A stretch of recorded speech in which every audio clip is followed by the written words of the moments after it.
Hey everybody, Y2ED here, and we are playing a Half-Life 2 mod. So if you've been following us on Twitter, you know that I, Y2ED, am extremely late to the party and just very recently bought Half-Life 2 and its 2 episodes during the Steam Summer Sale. And while I'm currently playing through Half-Life 2, it's loads of fun. It's a game that I'd rather play with a serious take, and usually when I make videos, it ends up as me playing very silly, like, I guess. And Half-Life 2 is not a game I want to play with the silly mindset. Half-Life 2 is a game I want to play seriously, at least for the first time. But I decided I can pop in a few of those source mods that run off of the Source engine and Half-Life and try some of these experiences. Now, the one that I'm trying right now is really popular. It's a really popular, well, it's a pretty well-known one, known as the Stanley Parable.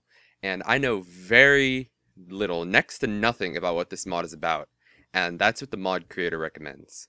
If you want to try out this mod for yourself, feel free to go down in the description and you'll find a download link. And as far as I know, this mod has no spoilers for the Half-Life series. So if you've never played a Half-Life game, Half-Life 1, Half-Life 2, or any of the episodes, and you plan on playing in the future, you can watch this video and be assured that nothing will be spoiled.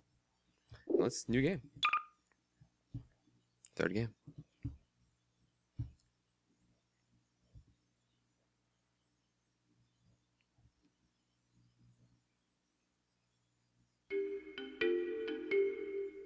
This is the story of a man named Stanley.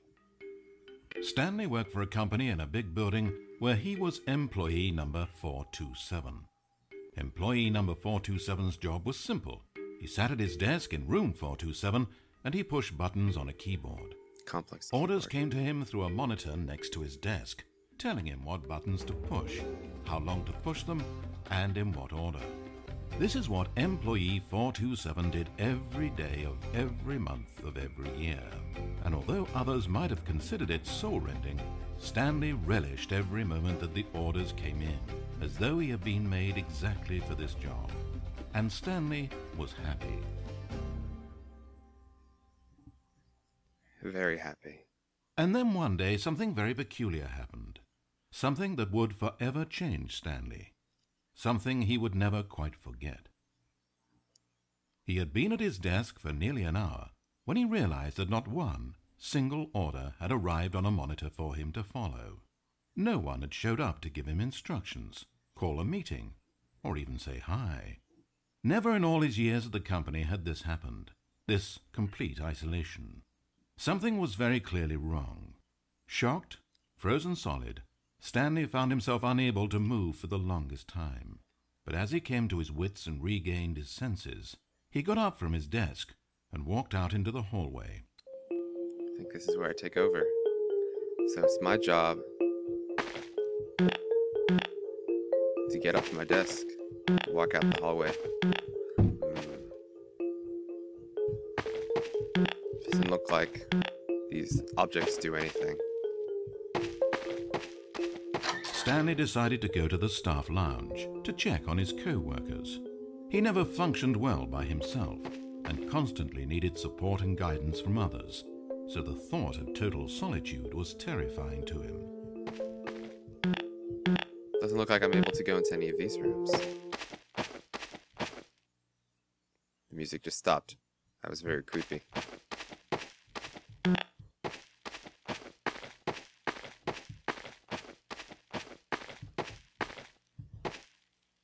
Doesn't look like anyone's in 424.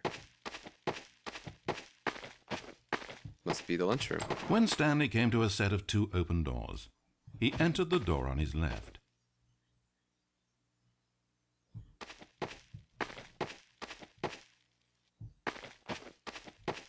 Stanley feels like listening to the narrator.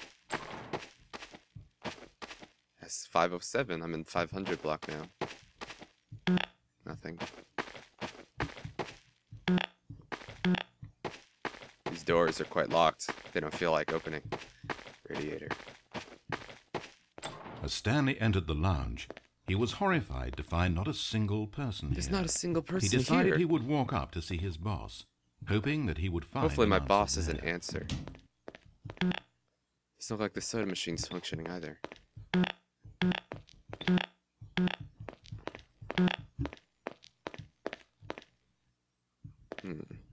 There's a lot of tasks. Too bad none of them are designated to me, or else I could do them.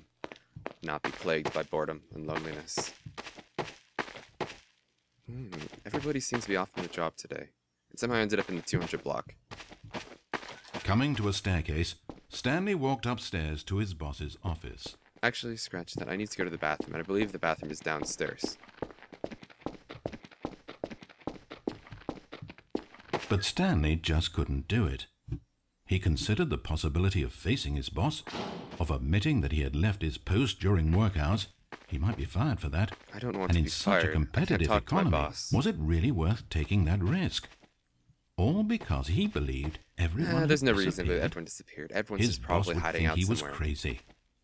And then something occurred to Stanley. I'm not crazy. Maybe, he thought to himself, maybe I am crazy. Maybe I am. Everyone I know simply vanishing out of the blue, there's almost no other There's no explanation good reason for it. everyone to be And a gone right nagging now. fear began to creep up in his mind. Questions that had been Why there is this all place along. so empty and so he just uniform? hadn't put his finger on them yet. For example, why couldn't he see his feet Why when he can't I looked see my down? feet? I've never noticed Why that did before. doors close automatically behind him wherever he went? I always thought there was a door And for system that or matter, something. these rooms were starting to look pretty familiar. Was he just walking around in All circles? of these hallways look so uniform. Where am I? He thought.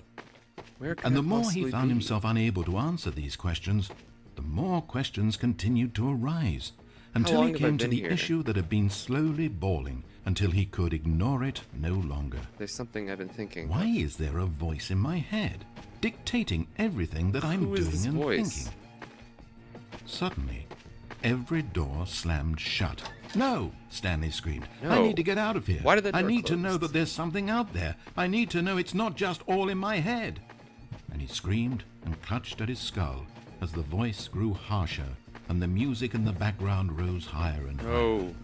And then, moments before collapsing to the ground, No. Stanley clenched his fists and screamed to anyone who might be listening, I'm not real! I'm not real! Don't believe any of it! None of it's Don't real! believe any of it. None of it's And then real. everything went black.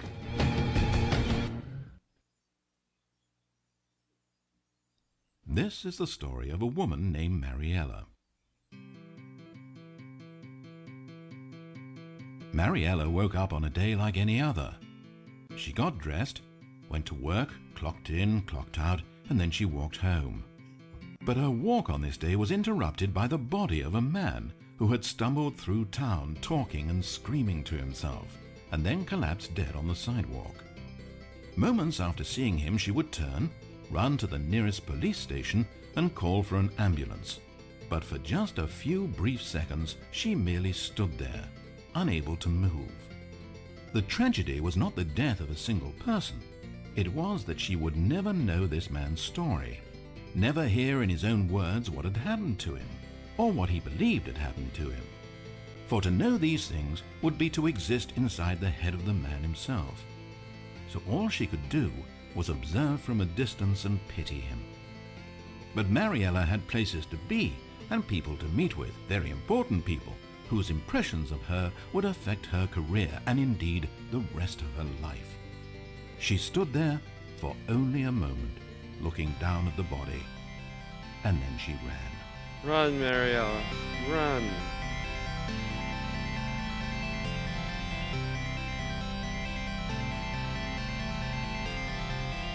Wow. Thank you, Mr. Whedon. That was something else. That's definitely very different from Half-Life. I can certainly say. I think I'm going to go through this again. I'm going to try another run through. But until next time, everybody, this has been Y2PD signing out. Bye, everyone.